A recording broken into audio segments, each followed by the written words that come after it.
Harvest ako nito. Anong ito? Gulayan namin ngayong hapon, ng gabi. Ito.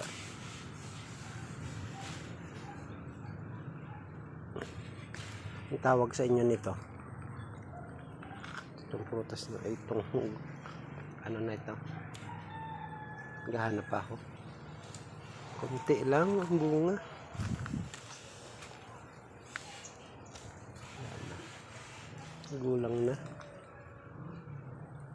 Gulang ng iba. Ay, wala na, gulang na.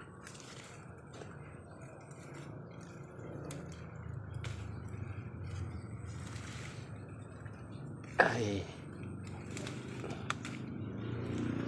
okay na. Ito.